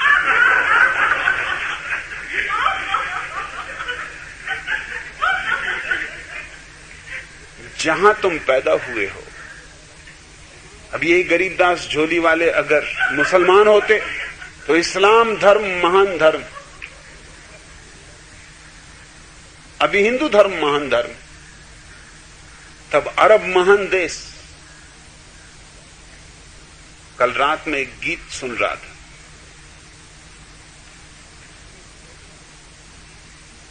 गीत में एक कड़ी आती है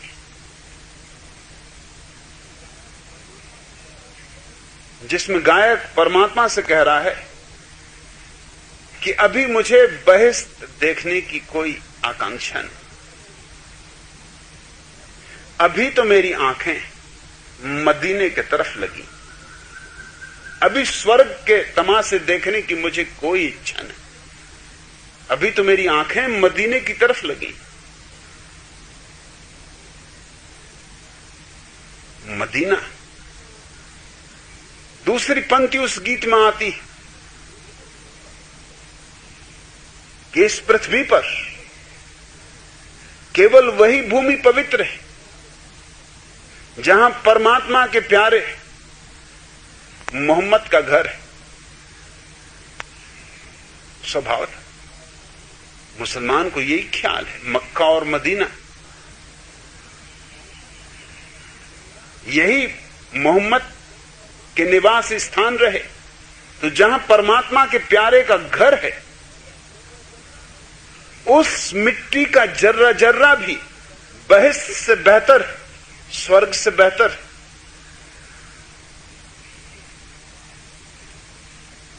ये अहंकार, अब समय आ गया कि हम समझें पृथ्वी एक है,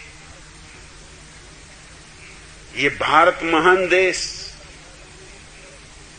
जहां देवता पैदा होने को तरसते हैं, ये मक्का मदीना जहां परमात्मा के प्यारे का घर है, और ये जेरूसलम जहां जीसस चले उठे बैठे शिक्षा दी, ये बोध गया जहां बुद्ध को ज्ञान उपलब्ध हुआ, और ये काशी त्रिलोक से न्यारी है भी निराली। ऐसी गंदी कोई जगह खोजना मुश्किल। और जिस तरह का तमाशा काशी में इकट्ठा है कहीं और है भी नहीं। रांड भांड और सांड इकट्ठे।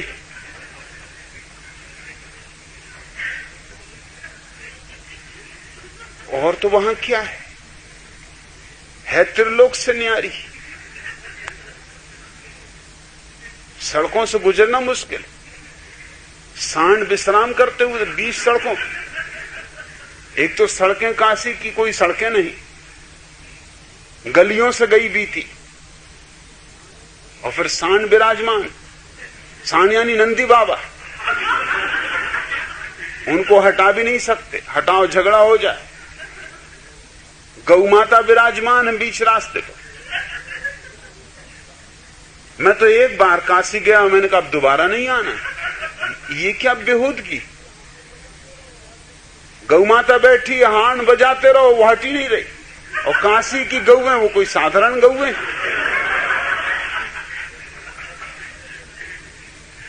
और सांडों को क्या फिक्र पड़ी कि तुम्हारी कार को निकलना चाहिए। लेकिन ये भ्रांतियां कहां टिकी हैं? सबकी भ्रांतियां, इनका टिकाव अहंकार पर है। कोई देश महान नहीं है और कोई देश हीन नहीं, कोई जाति महान नहीं है, कोई जाति हीन नहीं। महंत गरीबदास पूछते हैं, पर न जाने क्यों आप और आपके सन्यासी सन्यास की पवित्रता को नष्ट करने में लगे। सन्यास के पाखंड को नष्ट करने में लगे, पवित्रता को नहीं। सन्यास को पवित्रता दे रहे, मुर्दा सड़ी लाश को जीवन दे रहे हैं। दुर्गंध उठती लाश को रूपांतरित कर रहे हैं, क्योंकि मेरे सन्यास का अर्थ है जीवन को जीने की कला। जीवन का त्याग नहीं, बल्कि जीवन में अहोभाव।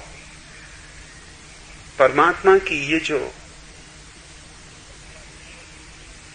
अद्भुत अनुकंपा तुम पर हुई है कि जीवन दिया, इस अनुकंपा के लिए धन्यवाद। जीवन पाठशाला है। पाठशाला में कठिनाइयां हैं, सवाल हैं, समस्याएं हैं, मगर वो इसलिए हैं ताकि तुम उन समस्याओं को पार करना सीख सको, ताकि तुम उन समस्याओं की सीढ़ियां बना सको और उनके अतिक्रमण कर सको। जीवन को ठीक से जीकर ही कोई मुक्त हो सकता है। जीवन को परिपूर्णता से जीने वाला ही केवल मुक्त होता है। भगोड़े कभी मुक्त नहीं होते, भगोड़े बंधे ही रह जाते। फिर तुम्हारी मर्जी, चाहो भगोड़ों को रणछोड़ दास जी कहो, क्या क्या मजा है। मेरे गांव में एक मंदिर है जिसका नाम रणछोड़ दास जी का मंदिर। मैंने उसके महंत को कहा कि कम से कम ये नाम तो बदल दो। रणछोड़ दास जी का मतलब क्या होता है? कि जो रण को छोड़ भागे। उसने कहा आपके दिमाग में भी न मालूम कहां कहां की बातें आ जाती। मुझे जिंदगी हो गई रणछोड़ दास जी की सेवा करते करते, मुझे कभी ये सवाल ही नहीं आया। अब आपने एक अड़चन कर दी खड़ी। अब जब भी मैं रणछोड़ दास जी शब्द को सुनूंगा, और वो मंदिर की प्रतिमा भी कृष्ण की है, मगर रणछोड़ दास जी की प्रतिमा कही जाती, क्योंकि कृष्ण एक दफा भाग खड़े हुए थे रणछोड़ का। तो अब मुझे अड़चन खड़ी कर दी। उसने कहा कि तुम भैया यहां आया ही मत करे, तुम जब आते हो कोई झंझट खड़ी कर जाती। अब मैं पूजा भी करूंगा तो मुझे लगेगा ये मैं क्या कर रहा हूं, रणछोड़ दास। अच्छे अच्छे नाम देके हम थोथी थोथी बातों को छिपाने की कोशिश कर रहे हैं। मैं नहीं मानता हूं ये बात कि महावीर और बुद्ध ने और शंकराचार्य ने और नागार्जुन ने जीवन को छोड़कर अच्छा किया। काश बुद्ध, महावीर, शंकराचार्य, नागार्जुन जैसे लोग जीवन में समग्रता से जीते तो इस देश के जीवन में आज गरिमा होती, गौरव होता। इस जीवन में ज्यादा सुगंध होती, ज्यादा संगीत होता। स्वभाव था। अगर हमने बुद्ध को जीवन जीते देखा होता तो हम कला सीखते जीवन की, मगर ये सब भाग गए। भगोड़ेपन में मैं कोई पवित्रता नहीं देखता हूं। एक तरह की कमजोरी और एक तरह की भीरुता जरूर देखता हूं। इसलिए गरीबदास ये मत कहो कि मेरे सन्यासी सन्यास की पवित्रता नष्ट कर रहे। मेरे सन्यासी सन्यास को पहली दफा पवित्रता दे रहे हैं, क्योंकि जीवन दे रहे हैं। और जीवन से ज्यादा पवित्र क्या है? मौत को तुम समझते हो पवित्रता?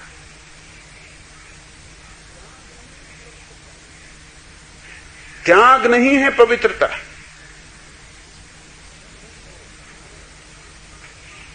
जीवन को आनंद से, रस से जीना पवित्रता है।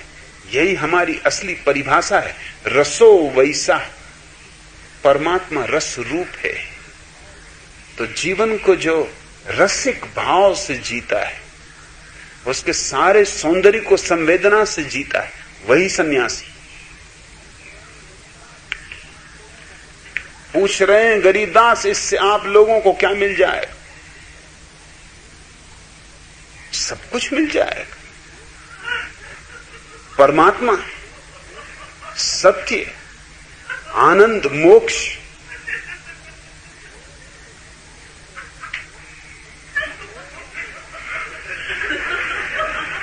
खोएगा तो पाखंड खोएगा जो कि खोना चाहिए, खोएगा तो भगोड़ापन खोएगा जो कि खोना ही चाहिए। काफी समय हो गया, बहुत हो चुकी ये बकवास सन्यास के नाम पर, ये बंद होनी चाहिए। खोने को कुछ भी नहीं है, पाने को सब कुछ। धर्म को मैं नई परिभाषा देना चाहता हूं, क्योंकि पुराने धर्म की परिभाषा ने 10,000 साल में किया क्या? आखिर हिसाब तो लगा के देखो। आदमी अब भी विक्षिप्त, आदमी अब भी हिंसक है, आदमी अब भी उन्हीं उपद्रवों में जड़ा हुआ है जिनमें पहले जड़ा हुआ था। कोई फर्क नहीं हुआ। बुद्ध और महावीर लोगों को समझाते हैं चोरी मत करो, बेईमानी मत करो, झूठ न बोलो, व्यभिचार न करो। जाहिर है कि लोग व्यभिचार कर रहे थे, झूठ बोल रहे थे, बेईमानी कर रहे थे, नहीं तो शिक्षा देने की क्या जरूरत? पुराने से पुराने शास्त्र यही कहते और वही आज भी जारी। जिसको तुम सतयुग समझते हो, उस सतयुग के शास्त्र भी लोगों को यही समझाते हैं जो आज समझाने की जरूरत है। अगर तब भी दवा यही बांटी जा रही थी जो अभी बांटी जा रही, तो एक बात साफ है कि बीमारी तब भी यही थी, बीमारी अब भी वही है। ये सतयुग में और कलयुग में कोई खास फर्क नहीं पड़ गया है।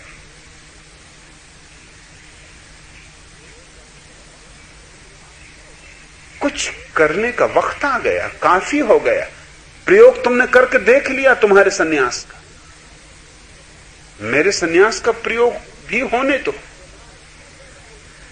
मेरे सन्यास से इतनी घबराहट क्यों पैदा हो रही?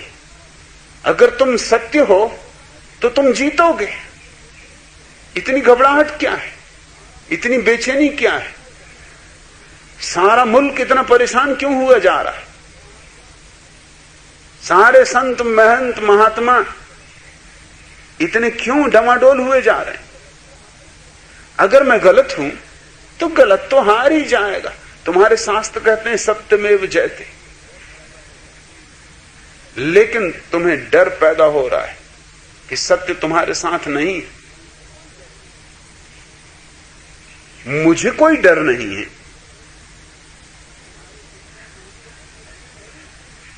तुम्हारे संतों महंतों की तो भीड़ बड़ी है, पुरानी परंपरा का सहारा है, शास्त्रों का सहारा है। मेरे सन्यासी तो नए हैं, अभी अभी खिले हुए फूल जैसे हैं, कोमल है।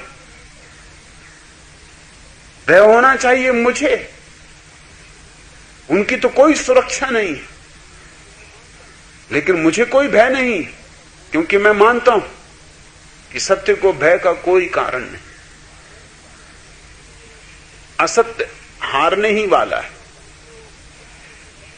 और तुम अंततः पूछते हो क्या इस पवित्र सन्यास का कुछ भी योगदान नहीं रहा? ऐसा आप लोग समझते हैं?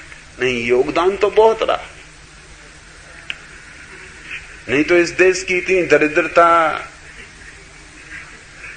भुखमरी, गुलामी, मूढ़ता, अंधविश्वास, ये कहां से आते? योगदान तो बड़ा रहा, गजब का रहा। क्या क्या नहीं दिया तुम्हारे सन्यास ने, तुम्हारे धर्म ने। इस देश को सब तरह की सड़ांध दी, गंदगी दी। तुमने समझाया लोगों को कि यह भाग्य है अगर तुम गरीब हो। तुमने समझाया लोगों को अगर तुम गुलाम हो तो ये तुम्हारी नियति है, कुछ भी किया नहीं जा सकता। भोग लो, संतोष से भोग लो जो कुछ भी हो रहा है, जबकि ये बात बिल्कुल गलत है। अमेरिका 300 वर्षों में, केवल 300 वर्षों में समृद्धि के शिखर पर पहुंच गया,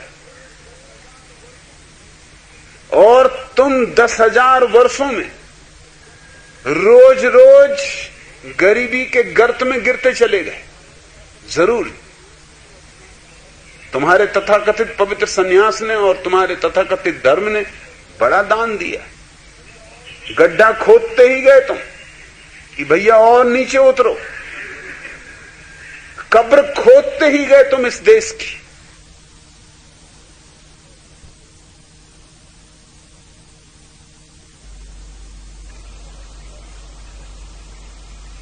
आदमियों को तुम गड़ाते ही गए।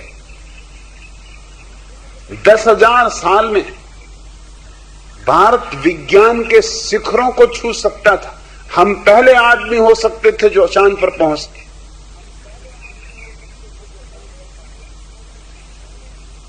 हम पहले व्यक्ति होते दुनिया में जिनने अणु का और उद्जन बम का राज खोजा होता, क्योंकि 10,000 साल की प्रतिभा, लेकिन 300 साल की केवल छोटी सी परंपरा अमेरिका ने चांद पर आदमी को खड़ा कर दिया, समृद्धि के शिखर छू लिए। और फिर भी तुम पूछते हो कि तुम्हारा योगदान नहीं रहा। जरूर रहा। विज्ञान को तुमने पैदा नहीं होने दिया, क्योंकि जब संसार माया है तो विज्ञान खड़ा कैसे हो सकता है? कोई संसार में यथार्थ ही नहीं है, सब झूठ ही झूठ है। तो विज्ञान का प्रयोजन ही क्या है? विज्ञान तभी खड़ा हो सकता है जब संसार सत्य हो। लेकिन तुम्हारे शंकराचार्य समझाते ब्रह्म सत्य जगन मिथ्या। ब्रह्म सत्य है और जगत मिथ्या है। ये आधारशिलाएं बन गई अवैज्ञानिकता की। अब जब मिथ्या ही है तो इसमें खोजना क्या है? जब है ही नहीं, मृग मरीचिका है, तो खोज के भी क्या पाओगे? संसार सत्य है, ब्रह्म भी सत्य है, ये मेरी उद्घोषणा है। और संसार और ब्रह्म पृथक नहीं, एक ही सिक्के के दो पहलू। ब्रह्म संसार की ही गहराई, ब्रह्म संसार की ही अंतरात्मा। जैसे तुम्हारी देह में आत्मा छिपी, ऐसे ही इस विराट विश्व के अंतरतम में ब्रह्म छिपा है। ये विराट ब्रह्म उसका ही विस्तार है। ये ब्रह्मांड ब्रह्म का ही विस्तार है। कौन है जिम्मेवार इस देश में विज्ञान की हत्या के लिए? शंकराचार्य जैसे लोग जिम्मेवार। ये सब अदालत में खड़े किए जाने वाले लोग हैं, जिनको अदालत के सामने जवाब देना चाहिए। बहुत हो चुकी पूजा। अगर हमें इस देश को रूपांतरित करना हो तो हमें सारे आधार बदलने होंगे। जितने भी प्रतिभाशाली लोग इस देश में पैदा हुए, उन सारे प्रतिभाशाली लोगों को हमने भगोड़ापन सिखाया। तो प्रतिभा तो भाग गई, प्रतिभा तो जंगलों में चली गई, प्रतिभा तो बांझ रह गई और बुद्धुओं के हाथ में देश पड़ गया।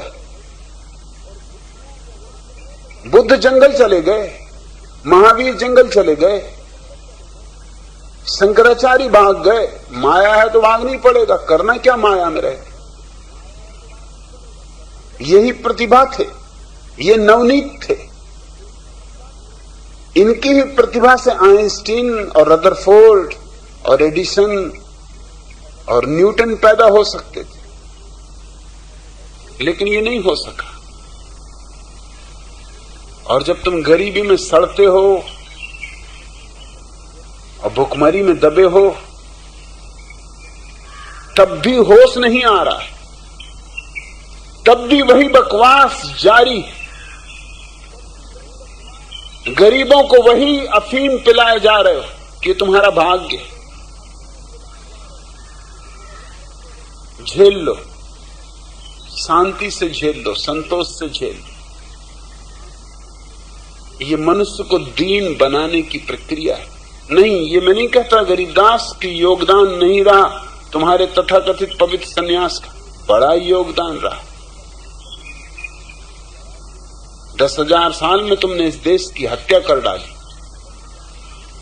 और अब भी बैठे हो, अपनी अपनी छुरी पे धार रख रहे हो और गर्दन काट रहे हो, मगर गर्दन इस तरकीब से काटी जा रही कि जिसकी गर्दन काटी जाती वो भी सोच रहा है कि बड़ा पवित्र कार्य हो रहा है, क्योंकि हजारों साल से उसने यही सुना है कि ये पवित्र कार्य है।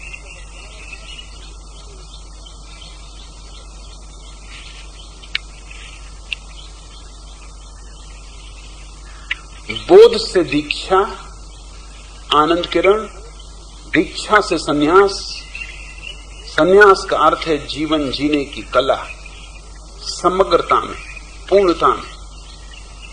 सन्यास से श्रद्धा नहीं, यजुर्वेद के सूत्र के अनुसार वह सूत्र तो बड़ा चालबाजी का है, किसी बेईमान ने गढ़ा होगा। दक्षिणा श्रद्धाम आपनोति, दक्षिणा से श्रद्धा पैदा होती। क्या गजब की बात है, दक्षिणा से अश्रद्धा भला पैदा हो जाए, श्रद्धा पैदा नहीं हो सकती। लेकिन लोगों को समझाना पड़ेगा कि दक्षिणा से श्रद्धा पैदा होगी, तभी तो लोग देंगे, तभी तो दान करेंगे। नहीं तो ब्राह्मण को देगा कौन, पुरोहित को देगा कौन? उसको लोभ देना पड़ेगा कि देख, अगर तूने दक्षिणा दी तो श्रद्धा पैदा होगी, और फिर श्रद्धा से सत्य मिलता है। अगर सत्य पाना हो तो दक्षिणा तो बिल्कुल जरूरी है। दक्षिणा इसका केंद्र है इस पूरे सूत्र का, क्योंकि दक्षिणा से श्रद्धा, लाख उपाय करो, दक्षिणा से श्रद्धा को जोड़ न सकोगे। श्रद्धा सन्यास से पैदा होती है। सन्यास का अर्थ है जियो, कलात्मक ढंग से जियो, ताकि जीवन तुम्हारा आनंद बन जाए, ताकि जीवन तुम्हारा उल्लास बन जाए। और जब तुम्हारा जीवन आनंद होगा, उल्लास होगा, तो श्रद्धा पैदा होगी कि निश्चित ही परमात्मा है। उत्सव और आनंद के अतिरिक्त कोई और प्रमाण नहीं है परमात्मा का। जब तुम्हारे भीतर रसधार बहेगी, तभी तुम राजी हो सकोगे। रसो वैसा, तुम्हारे तथाकथित साधु संत सूखे साखे, न कोई रस, न कोई काव्य, न कोई संगीत, न कोई उल्लास, न कोई आनंद।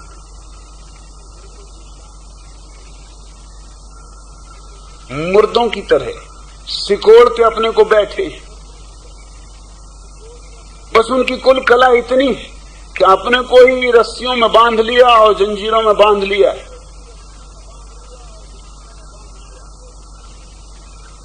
अपनी आंखें फोड़ ली कि कहीं स्त्री न दिखाई पड़ जाए, कान फोड़ लिए कि कहीं संगीत न सुनाई पड़ जाए, हाथ काट लिए कि कहीं किसी स्त्री को छूने की इच्छा पैदा न हो जाए। सब तरह अपंग होके बैठे। इन अपंगों को श्रद्धा पैदा होगी। लेकिन पुरोहित समझा रहा है कि दान करो, दक्षिणा करो और मुझे करो तो श्रद्धा पैदा होगी। और ध्यान रखना, अगर श्रद्धा पैदा नहीं हुई, सत्य से चूक जाओगे।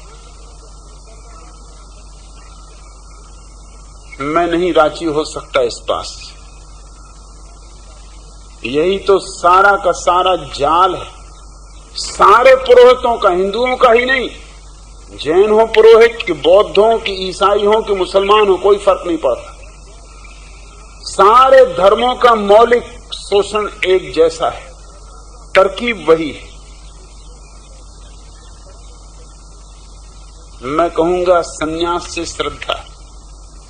जब तुम्हारे जीवन में आनंद की किरण उतरेगी, तब स्वभाव था इस अस्तित्व के प्रति तुम्हारे मन में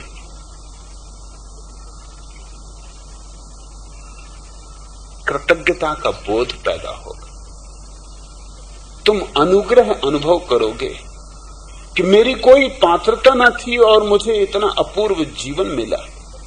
मैंने कुछ कमाया न था, फिर भी अस्तित्व ने मुझे कितना दिया। मेरी कोई पात्रता न थी, फिर भी मुझ पर स्वर्ण की वर्षा हुई, हीरे जवाहरात गिरे। मैं ना कुछ था, लेकिन अस्तित्व ने मुझे सब कुछ दिया। इस अनुभव से श्रद्धा पैदा होती, अस्तित्व के प्रति श्रद्धा। और निश्चित ही श्रद्धा से सत्य उपलब्ध होता है। उस आखिरी वचन से मैं राजी हूं, लेकिन वो 3 वचन उस आखिरी वचन तक नहीं ले जाते। श्रद्धया सत्यम आपते, ये बात सत्य है। मगर वो 3 चरण इस मंदिर तक नहीं आते, वो 3 सीढ़ियां इस द्वार तक नहीं पहुंचती। ये सीढ़ियां चाहिए, बोध से दीक्षा, दीक्षा से सन्यास, सन्यास से श्रद्धा और श्रद्धा से सत्य की प्राप्ति।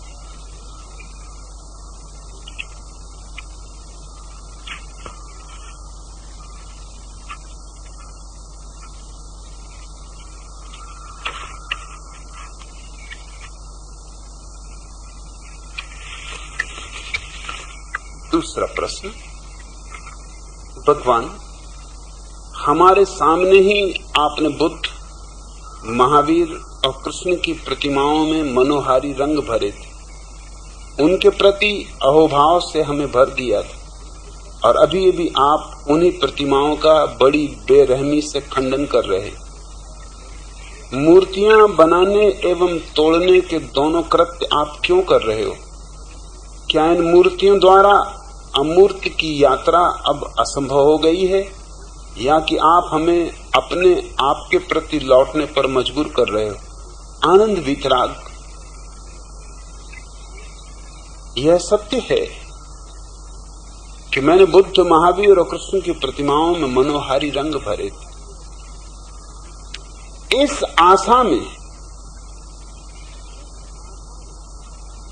कि तुम्हारे भीतर अहोभाव पैदा होगा। तुम भी कहते हो उनके प्रति अहोभाव से हमें भर दिया, मगर मेरी आकांक्षा कुछ और थी। मेरी आकांक्षा थी तुम्हें अपनी संभावनाओं के प्रति अहोभाव पैदा होगा।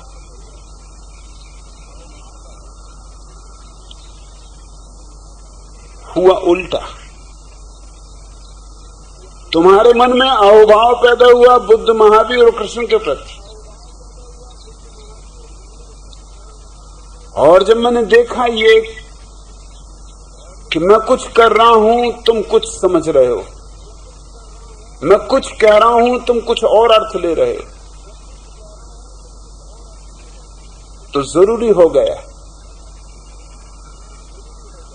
कि मैं किसी और आयाम से काम शुरू करूं। चाहा था मैंने कि तुम अपनी संभावनाओं के प्रति सजग हो जाओ, क्योंकि चाहा था मैंने तुम्हारे भीतर बुद्धत्व की संभावना है, इसलिए बुद्ध का बहाना लिया था और बुद्ध में मनोहारी रंग भरे थे। इसलिए कृष्ण को निमित्त बनाया, इसलिए महावीर को बहाना। ये खूंटियां थी, मुझे कुछ इन खूंटियों से प्रयोजन न था।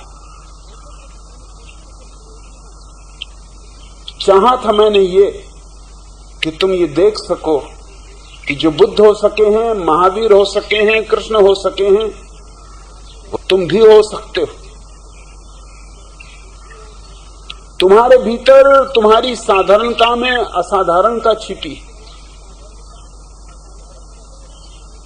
कोई बुद्ध की विशिष्टता नहीं। बुद्ध होना तुम्हारा जन्म सिद्ध अधिकार है। ये मेरी आकांक्षा थी, लेकिन तुम्हारे भीतर उल्टा हुआ। जब मैंने कृष्ण में रंग भरे तो हिंदू मन ने दो काम किए। एक काम तो यह किया कि उसने कहा कृष्ण कैसे अद्भुत, नहीं कोई इनका मुकाबला, अद्वितीय। तो हम ठीक ही मानते थे सदियों से कि वो पूर्ण अवतार है। मैंने देखा कि तुम्हारी नजर अपने पे नहीं गई,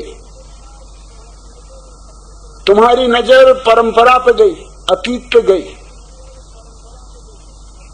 और मैंने ये भी देखा कि बजाय तुम अपने भीतर झांकते, तुम्हारा अहंकार मजबूत हुआ कि मैं हिंदू हूं, मैं बौद्ध हूं, कि मैं सिख हूं। और देखो हमारे गुरु महावीर ऐसे महान, हमारे गुरु नानक ऐसे महान, हमारे गुरु कृष्ण ऐसे महान। तुम्हारा अहंकार बढ़ा और मुर्दा अतीत के प्रति तुम्हारा सम्मान बढ़ा। जब मैंने देखा कि तुम्हारी तंद्रा में, तुम्हारी निद्रा में तुम कुछ का कुछ सुन रहे हो, तो मुझे अपनी प्रक्रिया बदल देनी पड़ी। मुझे न कृष्ण से कुछ लेना है, न बुद्ध से कुछ लेना है, न महावीर से। कि वो जो रंग मैंने कृष्ण में भरे थे, वो जरूरी नहीं कि कृष्ण का अंग रहे हो। वो रंग मैंने भरे थे, रंग भरने का प्रयोजन और था, कृष्ण से कुछ संबंध न था। कृष्ण तो केवल कैनवास थे, रंग मेरे थे। इसलिए जब चाहूं अपने रंग विदा कर सकता हूं।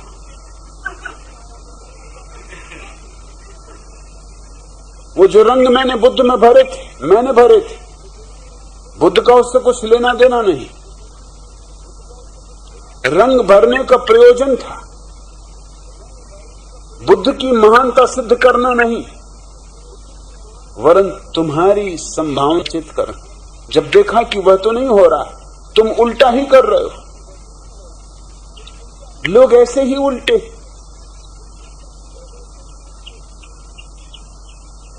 अजीब अजीब तरह का आदमी का मन है।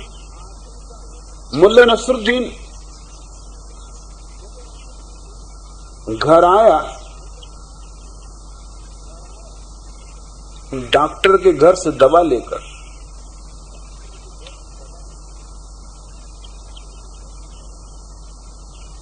दिन में 6 दफा दवा लेनी थी। सांझ होते होते उसे चक्कर आने लगा। तो मालूम पड़े, दुनिया घूमती हुई मालूम पड़े। वो डॉक्टर के पास गया कि हद हो गई, मेरी बीमारी तो वैसी की वैसी है और एक नई बीमारी मुझ पे आ गई कि दुनिया घूमती मालूम पड़ती, सिर चकरा रहा, खड़ा नहीं हो सका। डॉक्टर ने कहा ये कभी मैंने सुने नहीं कि इस दवा से इस तरह की कोई संभावना है। मैंने जैसा कहा था उस ढंग से लिया या नहीं? नसरुद्दीन ने कहा कि जिस ढंग से कहा था बिल्कुल अक्षर अक्षर वैसा ही अनुगमन किया है। डॉक्टर ने कहा मेरी कुछ समझ में नहीं आता है, फिर सिर क्यों घूम रहा है, दुनिया क्यों घूमती मालूम हो रही, इस दवा में ऐसा कोई गुण ही नहीं। नसरुद्दीन ने कहा गुण क्यों नहीं, इस दवा की बोतल पर साफ लिखा है कि दवा लेने के पहले हिलाओ। डॉक्टर ने कहा इससे इसका क्या संबंध? उसने कहा इसका संबंध है, दवा लेने के पहले मैं अपने शरीर को ऐसा हिलाता हूं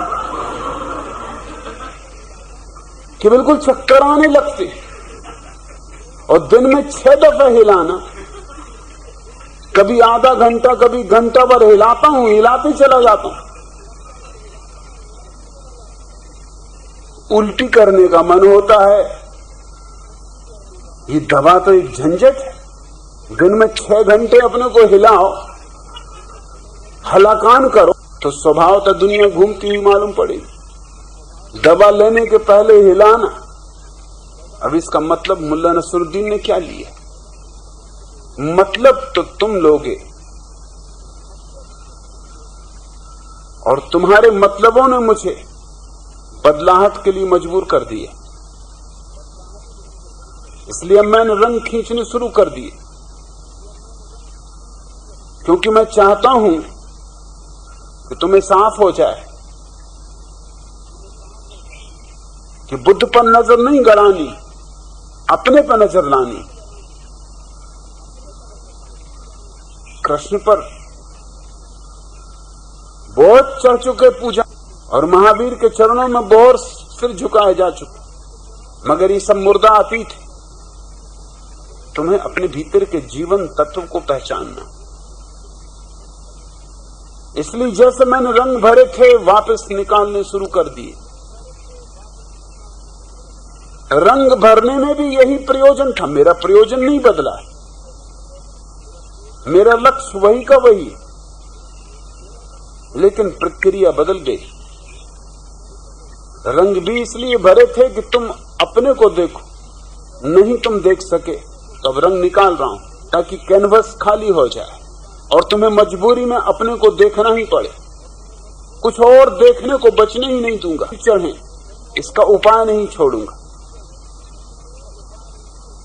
ताकि तुम्हें कोई भी अपने से भाग निकलने का रास्ता न मिले।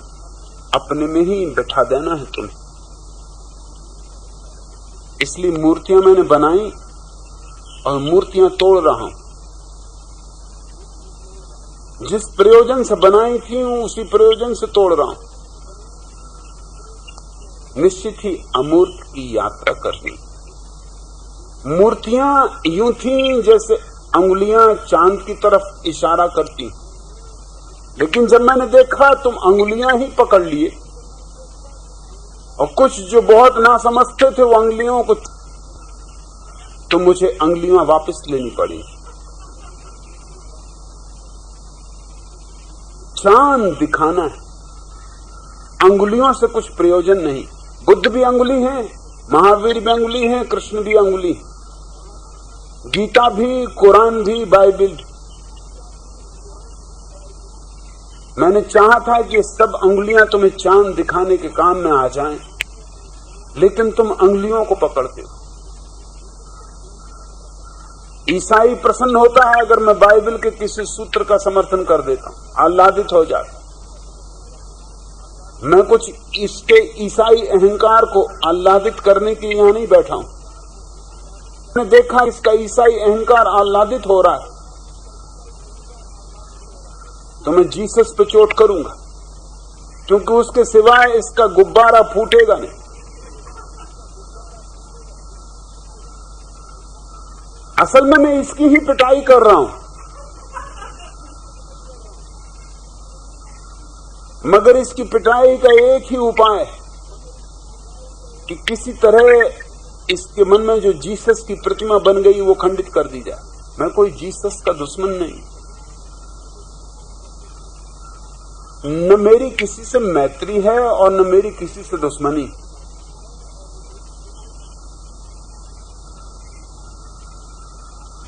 जागो, जिस बात भी होगा तुम्हें जगाऊंगा। अगर मूर्तियों से जग सकते हो तो ठीक, मुझे कुछ ऐतराज नहीं, और अगर मूर्तियों से नहीं जग सकते तो मूर्तियों को हथौड़ी से लेकर तोड़ ही देना पड़े, खंड खंड बिखेर देने होंगे। शायद मूर्ति के टूटने से तुम जागो, मगर मेरा प्रयोजन सुनिश्चित एक है। मेरी विधियां कितनी ही बदल जाएं, मंडन करूं कि खंडन, समर्थन करूं कि विरोध,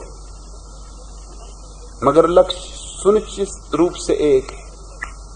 तुम्हारे भीतर जो प्रसुप्त अग्नि प्रज्वलित होनी चाहिए। तुम्हारे भीतर जो परमात्मा छिपा है, अभी आच्छादित है, उसे अनाच्छादित करना। आज इतना।